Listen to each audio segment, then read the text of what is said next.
মহাপুৰুষ শ্ৰীমন্ত শংকৰ গুৰুজনাৰ সৃষ্টি সত্ৰ আৰু এই সত্ৰক ধৰি ৰাখিবৰ কাৰণে অহপুৰুষাৰ্থ প্ৰয়াস কৰি আছে অসম সত্ৰ মহাসভা নামৰ এটি সংগঠন আৰু এই অসম সত্ৰ মহাসভাৰ মানৱ সন্তান হৈছে সত্ৰীয়া সংস্কৃতি চৰ্চা কেন্দ্ৰ পৰীক্ষা পৰিষদ সত্ৰীয়া সংস্কৃতি চৰ্চা কেন্দ্ৰ পৰীক্ষা পৰিষদে বৰ্তমান সময়তে ৩৭০তকৈ অধিক বিদ্যালয় আৰু মহাবিদ্যালয় সংস্থাপন কৰি সেইখিনিৰ মাজেৰে মহাপুৰুষ শ্ৰীমন্ত শংকৰ গুৰুজনাৰ সৃষ্টি সত্ৰীয়া নৃত্য বা সত্ৰীয়া গীত বাদ্যৰ প্ৰশিক্ষণ দি আহিছে আৰু ই বৰ্তমান সময়ত এক স্বীকৃতিপ্ৰাপ্ত অনুষ্ঠানলৈকে ৰূপান্তৰিত হৈছে।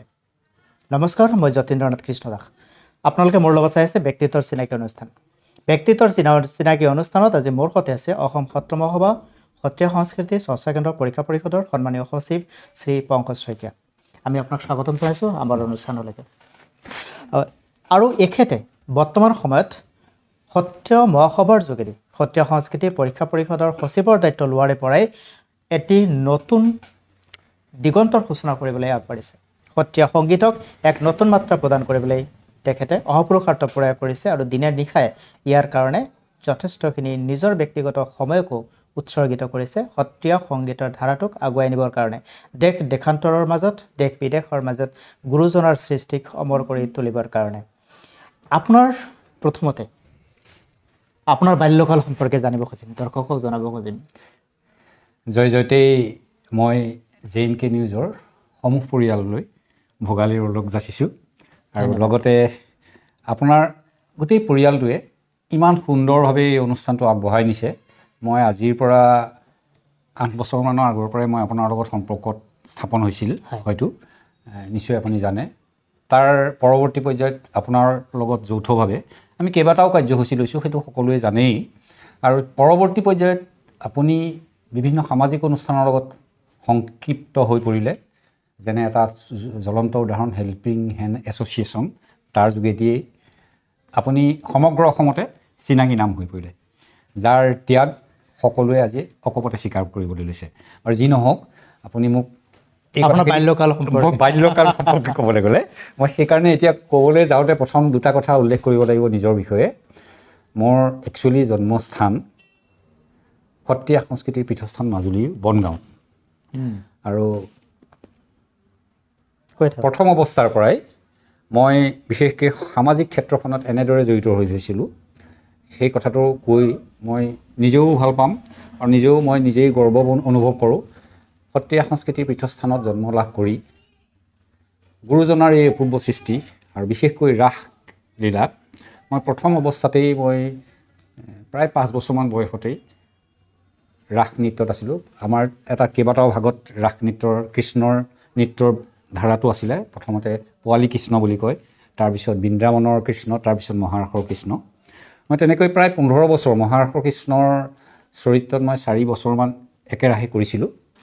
আৰু তাৰ সেই ধাৰাটোতে মই বিশেষভাৱে এই গুৰুজনাৰ যি অপূৰ্ব সৃষ্টি তাত সোমাই পৰাৰ সেই সময়ৰ আমি হয়তো সেইকণেই অকণমান পুণ্য কৰিছিলোঁ কাৰণে আজি সত্ৰীয়া সংস্কৃতিৰ ক্ষেত্ৰখনত নিবিড়ভাৱে জড়িত হ'বলৈ সুযোগ পালোঁ। সত্ৰীয়া সংস্কৃতি চৰ্চা কেন্দ্ৰ পৰীক্ষা পৰিষদৰ গধুৰ এটা দায়িত্ব, সচিবৰ দৰে দায়িত্ব, কেনেদৰে পালে, কেনেকৈ আকৰ্ষিত হ'ল?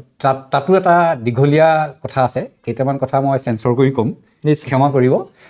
প্ৰথম অৱস্থাত আমাৰ যেতিয়া শতবৰ্ষ হ'বলৈ লৈছিলে সত্ৰ মহাসভাৰ শতবৰ্ষ অনুষ্ঠানত, তেতিয়া অনুষ্ঠানত জড়িত হ'বলগীয়া হ'ল। তাতে বিশিষ্ট অধিবক্তা মনু বৰুৱা, তেখেতৰ নাম নিশ্চয় ল'ব লাগিব, আৰু বিশিষ্ট অধিবক্তা ভৱ গোস্বামী, যিজন এতিয়া সাহিত্য সভাৰ জিলাৰ সভাপতি, তেনেদৰে কেইবাগৰাকীও আৰু লগতে কেইবাগৰাকী সত্ৰাধিকাৰ।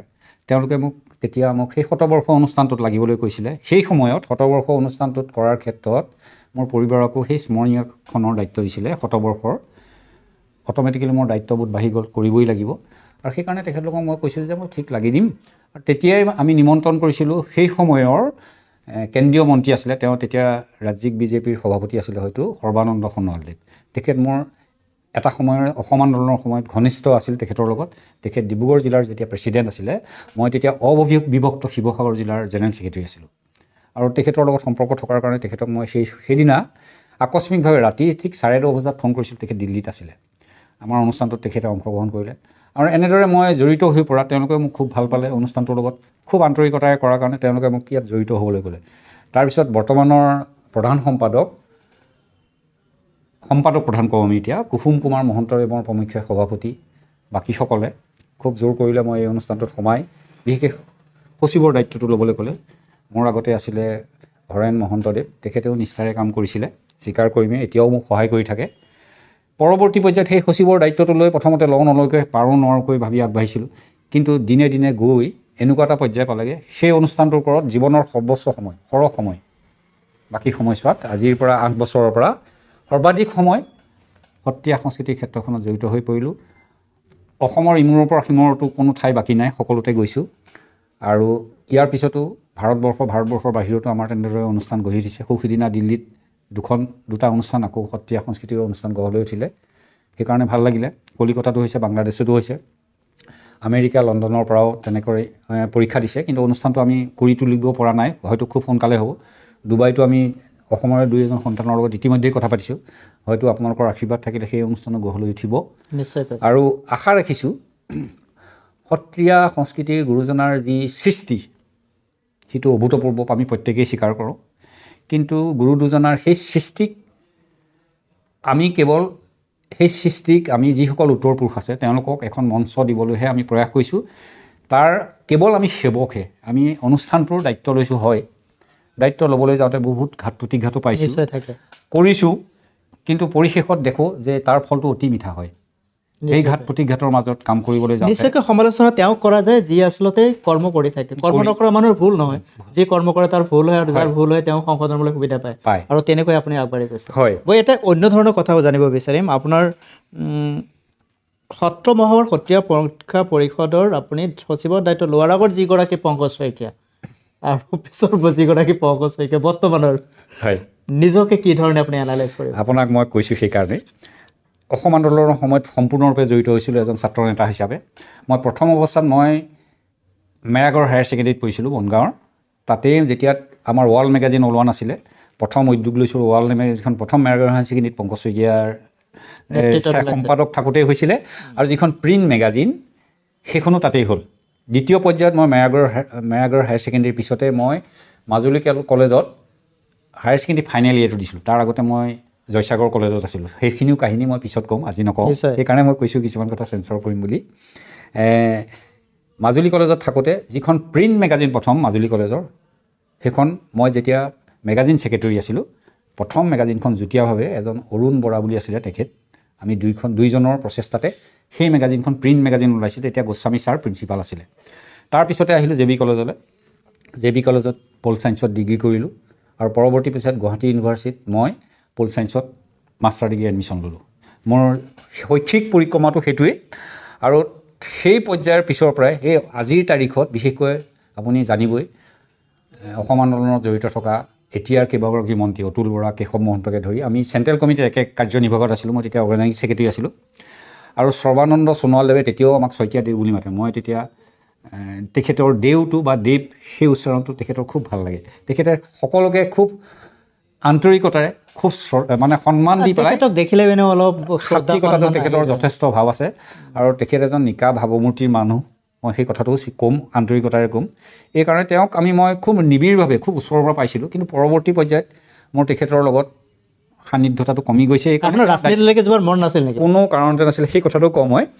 মই তেতিয়া মানে গুৱাহাটী ইউনিভাৰ্চিটিত এডমিশ্যন লোৱাৰ পিছতে তেতিয়া আমি কেতিয়াবা শ্বহীদ নিয়াসত লগ পাওঁ।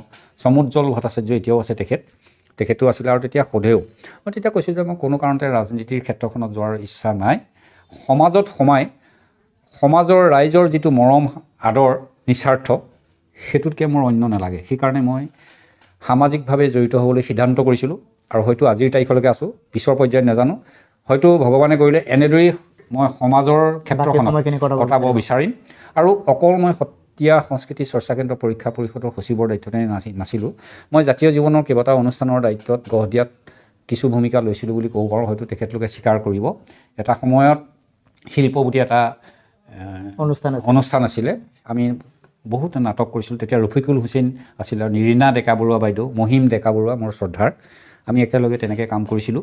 এতিয়াও সেই অনুষ্ঠানটো আছে। সংগীতম বুলি এটা অনুষ্ঠান হ'ল 2000 চনতে আমি প্ৰতিষ্ঠা কৰা, মই তাৰেই সম্পাদক এতিয়া। এডভকেট মনু বৰুৱাও সভাপতি। সেই অনুষ্ঠানটো এতিয়াও সত্ৰ মহাসভাৰ তত্বাৱধানতো আছে আৰু আমাৰ এটা নিজা ৰেজিষ্ট্ৰেশ্যন আছে, ছ'চাইটিৰ ৰেজিষ্ট্ৰেশ্যন। আৰু পৰৱৰ্তী পৰ্যায়ত শিল্প, সংগীতম, শিৱালিক বুলি এটা নাট্য অনুষ্ঠান, যিসকল আমাৰ সেই সময়ৰ উদ্যোগী যুৱক আছিলে তেওঁলোকক লৈ আমি জিলা পুথিভঁৰালত, যোৰহাটৰ জিলা পুথিভঁৰালত তেতিয়া অনুষ্ঠান কৰিছিলোঁ। নাটকৰ খুব ধুম উঠিছিলে। আজিৰ পৰা 20-25 বছৰৰ আগত তেতিয়া খুব ধুম উঠিছিলে। তেতিয়া ইংগিত বুলি এটা অনুষ্ঠান আছিলে যোৰহাটত ফেমাছ। শিৱালিক অনুষ্ঠানটো তেতিয়া আমি নেতৃত্ব লৈ আমি কৰিছিলোঁ। সেই অনুষ্ঠানটো পৰৱৰ্তী পৰ্যায়ত নোহোৱা হ'ল। যি নহওক, সামাজিক ক্ষেত্ৰখনত থাকি যিটো মনৰ মানে সন্তুষ্টি পোৱা যায়, বাকী ক্ষেত্ৰখন ৰাজনৈতিক ক্ষেত্ৰখনত যিমানেই যি নকওক পোৱা নাযায় আৰু তাত সদায় স্বাৰ্থ এটা থাকে। কিন্তু সামাজিক ক্ষেত্ৰখনত বিশেষকৈ গুৰুজনাৰ এই অপূৰ্ব সংস্কৃতিৰ ক্ষেত্ৰখনত সোমাই পৰিব পাৰিলে, বিশেষকৈ সেই যিখন প্লেটফৰ্ম নতুন পুৰুষক যদি দিব পৰা হয়, তেতিয়া যে নিজকে ধন্য হোৱা যেন। নিশ্চয়কৈ আপোনাৰ এই যিটো পদক্ষেপ বা আপোনাৰ এই যিটো প্ৰয়াস বা এই যিটো মানসিকতা আমি শলাগ লৈছোঁ, আৰু এনেধৰণৰ প্ৰয়োজন আছে ওলাই আহিবৰ কাৰণে, গুৰুজনাৰ সৃষ্টিক ৰক্ষা কৰিবৰ কাৰণে, গুৰুজনাৰ কৰ্মৰাজিৰ পথত আগবাঢ়ি যাবৰ কাৰণে, গুণৰাজি গ্ৰহণ কৰিবৰ কাৰণে। আমি সদায় কওঁ যে গুণৰ দৰ্শন হ'ব লাগে, গুণৰ গ্ৰহণ হ'ব লাগে আৰু গুণৰ নিবেদন হ'ব লাগে। ক'ৰবাত গুৰুজনে এইখিনি বস্তু আমাক দি থৈ গৈছে। মই এতিয়া জানিব খুজিম, যিহেতুকে আপুনি এগৰাকী সচিবৰ দায়িত্ব পালন কৰিছে, আমাৰ সত্ৰ মহাসভাৰ অন্তৰ্গত সত্ৰীয়া সংস্কৃতি চৰ্চা কেন্দ্ৰ পৰীক্ষা পৰিষদৰ অধীনত 370তকৈ অধিক বিদ্যালয় আৰু মহাবিদ্যালয় আছে। আমি জানিব খুজিম যে এই বিদ্যালয় বা মহাবিদ্যালয়খিনিৰ ভৱিষ্যত কি? বৰ ডাঙৰ কথা কৈছে এইটো। ভৱিষ্যত এতিয়া প্ৰথম কথা হ'ল, আমাৰ চৰকাৰী পক্ষই হওক বা বিভিন্ন পক্ষই হওক, যে গুৰুজনাৰ সৃষ্টিক বিশ্বৰ দৰবাৰত প্ৰতিষ্ঠা কৰা বা বিশ্বৰ পৰ্যায়ত লৈ যোৱাৰ কথা কয়। কিন্তু মই এটা কথা মৰ্মে উপলব্ধি কৰিছোঁ, এই গুৰু সংস্কৃতিক চৰ্চা কৰি থকা, বিশেষকৈ আমাৰ সত্ৰীয়া সংস্কৃতিৰ যিসকল অনুষ্ঠান আছে, যিখিনি ধাৰক আৰু বাহক আছে, বিশেষকৈ শিক্ষকসকলক চৰকাৰী পক্ষই স্থায়ী নিযুক্তি বা তেওঁলোকক এটা এই সত্ৰীয়া সংস্কৃতিৰ ক্ষেত্ৰখনত লাগিব পৰাকৈ এটা পৰিৱেশ দিব লাগিব।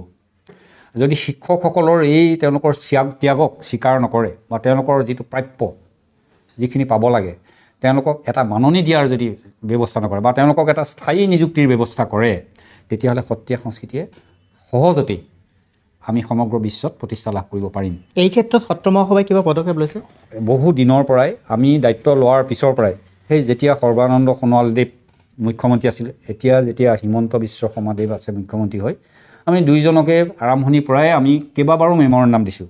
বিশেষকৈ আমাৰ যিহেতু 370খন মহাবিদ্যালয় হৈ গৈছে, গুৰু সংস্কৃতিক প্ৰচাৰ কৰাৰ লগে লগে আজি আপুনি মই চিনাকি দিব পাৰিম, গুৰুজনাৰ এই সৃষ্টিক লৈ আমি এজন সুনাগৰিক হিচাপে পৰিচয় দিব পাৰিম। অকল সেয়াই নহয়, আমি আজি পুথিগতভাৱে শিক্ষা গ্ৰহণ কৰি বৃত্তিগতভাৱেও আমি উপকৃত হ'ব পাৰিম। কাৰণ আমি সত্ৰ মহাসভাই যিখন চাৰ্টিফিকেট দি আছোঁ, তাৰ বিষাৰদৰসকলক বিশেষভাৱে অসম চৰকাৰে হায়াৰ ছেকেণ্ডেৰী লেভেললৈকে তেওঁলোকক স্বীকৃতি অফিচিয়েলি দিছে। কাৰণ তেওঁলোকে বিশেষকৈ পৰীক্ষা লোৱা হওক, প্ৰেক্টিকেল লোৱা হওক বা পাঠদান কৰা হওক, সেইবিলাকক আমাৰ চাৰ্টিফিকেটখনক তেওঁলোকে ন্যায্যতা প্ৰদান কৰিছে। আৰু বিশ্ববিদ্যালয় পৰ্যায়ত আমি এটাইকেইখন বিশ্ববিদ্যালয়ৰ লগত মই নিজেও প্ৰতিখন বিশ্ববিদ্যালয় উপাচাৰ্যৰ লগত যোগাযোগ কৰিছোঁ, লগ কৰিছোঁ আৰু সেইদৰে আগবাঢ়িছে। সেইকাৰণে অসম সত্ৰ মহাসভাৰ যিখন হায়াৰ ছেকেণ্ডেৰী, আজি এইবছৰ 16জনে পৰীক্ষা দিব হায়াৰ ছেকেণ্ডেৰী ক্ষেত্ৰখনত। আৰু ডিব্ৰুগড় বিশ্ববিদ্যালয় পাৰফৰ্মিং আৰ্টৰ 3S ডিগ্ৰী কোৰ্চৰ আমাক অলৰেডি স্বীকৃতি দিছে। যোৱা বছৰে আমি আৰম্ভ কৰিব লাগিছিলে, কিবা কাৰণত নহ'লে, কাৰণ আমাৰ আন্তঃগাঁথনিও সম্পূৰ্ণ হোৱা নাছিলে। কিন্তু এই বছৰৰ পৰা, অহা ছেশ্যনৰ পৰা আমি মনত থিৰাং কৰিছোঁ এইবছৰ যিকোনো প্ৰকাৰে আমি ছেশ্যনটো আৰম্ভ কৰিম। গতিকে ডিব্ৰুগড় বিশ্ববিদ্যালয় সিফালে দিলে আৰু অসম চৰকাৰেও আমাক NOC দিছে। গতিকে এইখিনি হৈ যোৱাৰ পিছত আমি থাকোঁতেই মোৰ প্ৰায় 4 বছৰৰ কাৰ্যকাল হৈ গ'ল। এই 4 বছৰৰ কাৰ্যকালত আমি যথেষ্ট আগবাঢ়িছোঁ। আমি আশা ৰাখিম বিশেষভাৱে সত্ৰীয়া সংস্কৃতিখনক প্ৰচাৰ কৰিবৰ কাৰণে চৰকাৰীভাৱে যি উদ্যোগ ল'ব লাগিছিলে সেয়া লোৱা হোৱা নাই। মই আপোনাৰ এই চেনেলৰ যোগেদিয়ে আমি অসম চৰকাৰক আকৌ এবাৰ অনুৰোধ জনাম, যাতে আমাৰ 317খন বা 300খনেই ধৰিছোঁ বাৰু, 300খন মহাবিদ্যালয়ৰ প্ৰত্যেকটো বিষয়ৰ গীত নৃত্য বাদ্যৰ কিমান হ'ব পাৰে, 900জন বা 1000জন 1000জন শিক্ষকক যদি স্থায়ী নিযুক্তিৰ ব্যৱস্থা কৰে, তেওঁলোকক স্থায়িত্ব দিয়ে চৰকাৰে চলিব পৰাকৈ, তেতিয়াহ'লে নিশ্চয় সত্ৰীয়া সংস্কৃতিয়ে প্ৰসাৰ হ'ব। কিন্তু যদি ক'ৰবাত হোৱাই নোহোৱায়ো যদি ফাণ্ড দি থকা হয়, তেন্তে ইয়াৰ স্থায়িত্বটো নহয়। মই বিশেষকৈ শিক্ষাগুৰুসকলৰ যিটো ত্যাগৰ মনোভাৱ সেইটোৰ যদি স্বীকৃতি দিব বিচাৰে, চৰকাৰীভাৱে যদি সেইটো উদ্যোগ লয়, তেন্তে আমি সুখী হোৱাই নহয়, সেই 1000 শিক্ষকৰ পৰিয়াল সংস্থাপিত হ'ব আৰু তেওঁলোকৰ ত্যাগক স্বীকৃতি দিয়া হ'ব, আত্মসন্তুষ্টিৰে জীৱন যাপন কৰিব পাৰিব। গতিকে সেইটো চৰকাৰী পক্ষই ব্যৱস্থা লওক।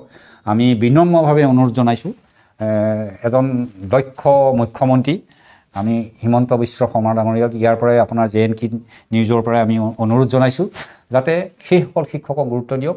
তেতিয়াহে আমি বুজিম যে সত্ৰীয়া সংস্কৃতিৰ প্ৰতি তেখেতলোকৰ সঁচাকৈয়ে আন্তৰিকতা আছে।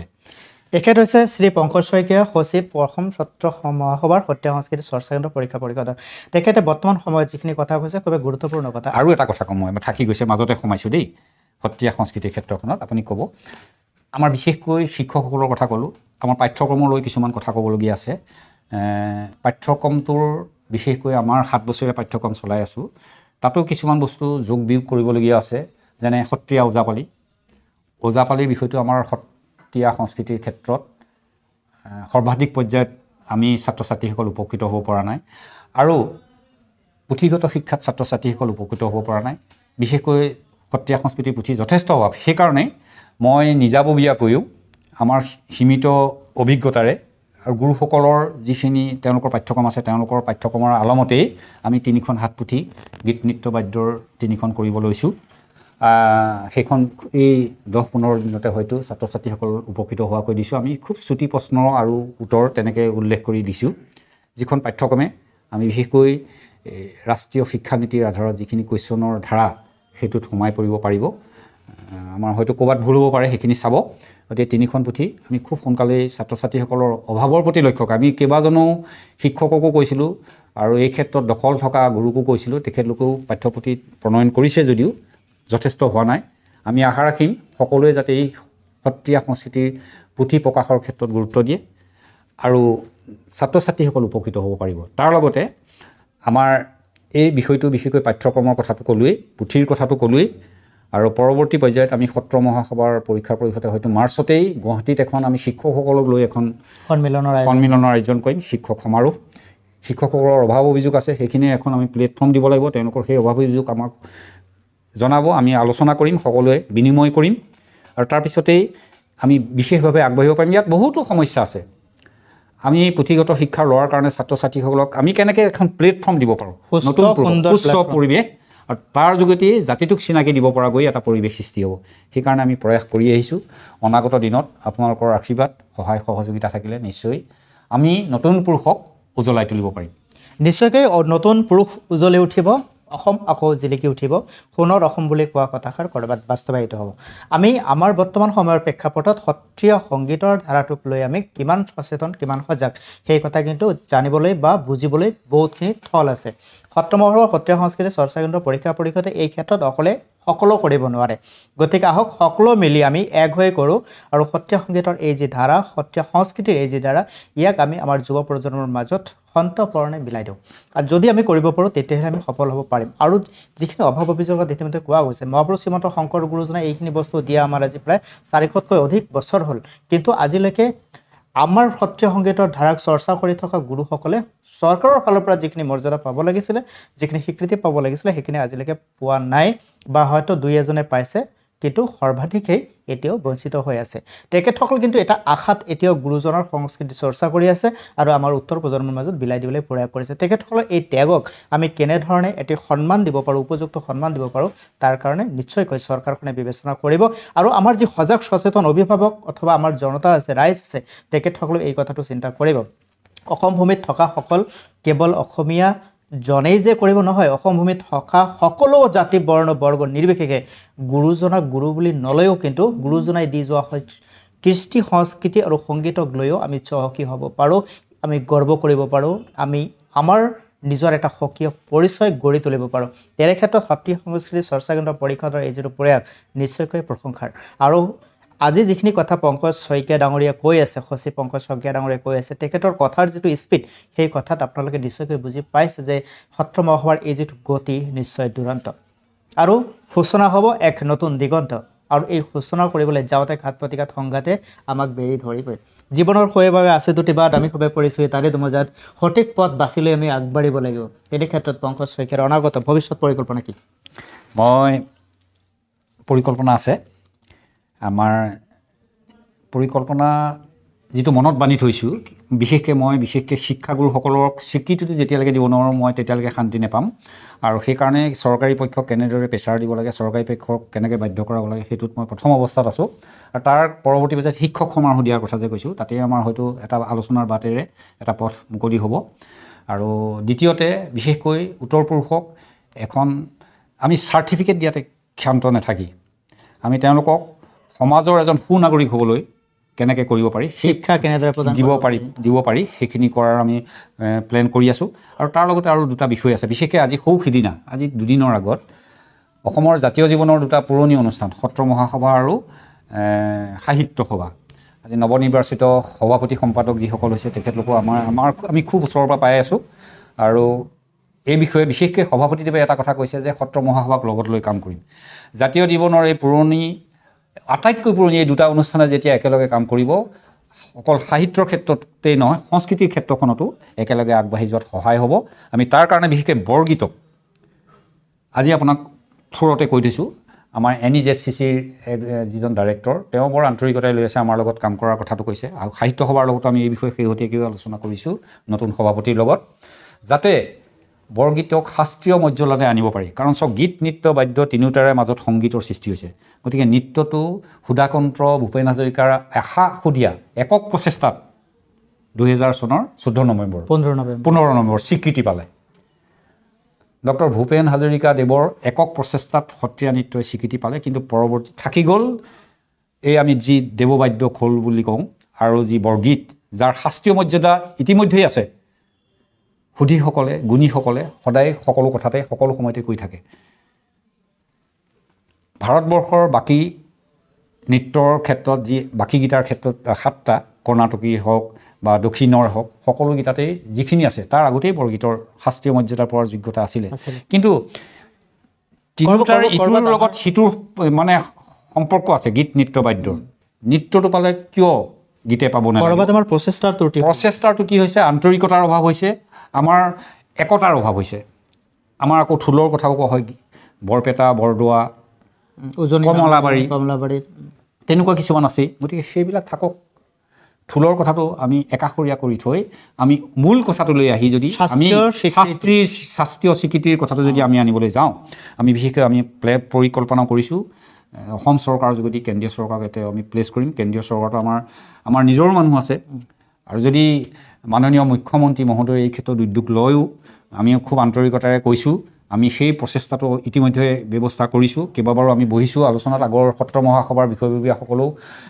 কৰ্মশালা দি বা কিবা প্ৰকাৰে তেনেদৰে সময়ে বহিছিলে কিন্তু অতি শেহতীয়াকৈ আমি খুব আন্তৰিকতাৰে খুব নিয়াৰি কৰিবলৈ চেষ্টা কৰিছোঁ যাতে কাৰো মাজত বিভাজন নাথাকি কাৰো মাজত বৈষম্য নাৰাখি মতৰ অমিল নাৰাখি আমি একত্ৰিতভাৱে ইয়াক শাস্ত্ৰীয় মৰ্যাদালৈ কেনেকৈ আনিব পাৰি তাৰ তেখেতলোকৰ মতামত লৈ আমি বিভাগীয় কৰ্তৃপক্ষক ছাবমিট কৰিবলৈ অনাগত সময়ছোৱাত প্ৰচেষ্টা ল'ম আমাৰ মূল উদ্দেশ্য এইটোৱেই নিশ্চয়কৈ আমাৰ JNKT নিজৰ পৰিয়ালৰ ফালৰ পৰাও আপোনালোকলৈ শুভকামনা থাকিল আৰু বৰ্তমান সময়ত অসম সত্ৰ মহাসভাৰ যিগৰাকী সম্পাদক প্ৰধান কুসুম কুমাৰ মহন্ত আৰু যিগৰাকী সভাপতি শ্ৰী জিতেন্দ্ৰনাথ প্ৰধানী সত্ৰাধিকাৰ শ্ৰী শ্ৰী ধামৰামগুৰি সত্ৰশাল আৰু তাৰ লগতে আপোনাৰ দৰে এগৰাকী সাহসী উদ্যমী আৰু মহাপুৰুষ শ্ৰীমন্ত শংকৰ গুৰুজনাৰ সৃষ্টি কৰ্মৰাজিৰ প্ৰতি প্ৰাণ ঢালি কাম কৰা এগৰাকী ব্যক্তিৰ আশাসুধীয়া প্ৰচেষ্টাই নিশ্চয়কৈ আমাৰ বৰগীত আৰু বাদ্য দুয়োটাই শাস্ত্ৰীয় সংগীতৰ স্বীকৃতি লাভ কৰিবৰ কাৰণে ৰাষ্ট্ৰীয়ভাৱে লাভ কৰিবৰ কাৰণে স্বীকৃতি তেখেত সক্ষম হ'ব আৰু আমি সেই দিনটোলৈকে নিশ্চয় অধীৰ অপেক্ষাৰে থাকিম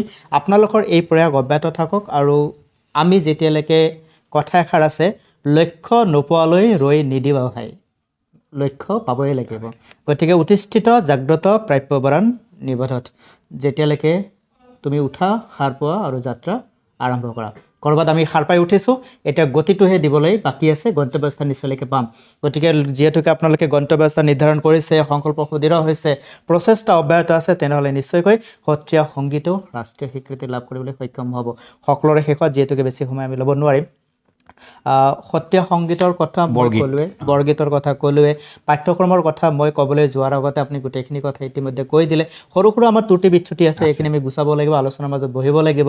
আৰু আপুনি আৰু এটা ভাল কথা কৈছে যে বৰপেটা থোল, কমলাবাৰী থোল আৰু বৰদোৱাৰ থোল যিখিনি আছে সেইখিনি তেনেকৈ থাকক, কিন্তু মহাপুৰুষ গুৰু দুজনাৰ যি সংগীতৰ চৰ্চা, সেই চৰ্চা কিন্তু অব্যাহত থাকিব লাগে। আমি কিছুমান কথাক এৰি কিছুমান ধৰি, কথা আছে এৰা ধৰাৰ মাজেৰে জীৱনৰ বাট বুলিব লাগিব, তেহে আমি সঠিক পথেৰে আগবাঢ়িব পাৰিম। তো তেনে ক্ষেত্ৰত আপুনি আমাৰ প্ৰজন্মক কি জনাব? মই নতুন প্ৰজন্মক এটাই আহ্বান জনাম, আমি বিশেষকৈ ভাৰতবৰ্ষৰ বিভিন্ন ঠাইত গৈছোঁ, কিন্তু সেই অঞ্চলৰ অনা অসমীয়াসকলে সত্ৰীয়া সংগীতক ইমান আন্তৰিকতাৰে, ইমান আগ্ৰহেৰে আঁকোৱালি ল'বলৈ গৈছে। আমাৰ বিশেষকৈ যিসকল অসমৰ নতুন প্ৰজন্ম আছে, তেওঁলোকে যাতে সত্ৰীয়া সংগীতৰ গুৰুত্ব উপলব্ধি কৰি এই ক্ষেত্ৰখনক নিজকে প্ৰতিষ্ঠা কৰাৰ লগতে জাতিটোক প্ৰতিষ্ঠা কৰিবলৈ তেওঁলোকে প্ৰয়াস কৰক, আগবাঢ়ি যাওক। নিশ্চয়কৈ অসমীয়া জাতি বুলি এটা শক্তিশালী জাতি আছে বুলি জানিব, আৰু গুৰুজনাৰ সেই অপূৰ্ব সৃষ্টিক, সেই অভূতপূৰ্ব সৃষ্টিক যে মহান আছিলে, সেই কথাটো সকলোৰে আগত প্ৰতিষ্ঠা হ'ব। গতিকে সকলোকে, নতুন প্ৰজন্মই মই অনুৰোধ জনাম, অভিভাৱকসকলকো অনুৰোধ জনাম, যাতে আমি নতুন চামক, ছাত্ৰ ছাত্ৰীসকলক সকলোকে আগ্ৰহী হ'ব পৰাকৈ সত্ৰীয়া সংস্কৃতিৰ প্ৰতি, সত্ৰীয়া সংগীতৰ প্ৰতি তেওঁলোকক উৎসাহ যোগক। এই নতুন প্ৰজন্মক এই আহ্বান জনাম মই।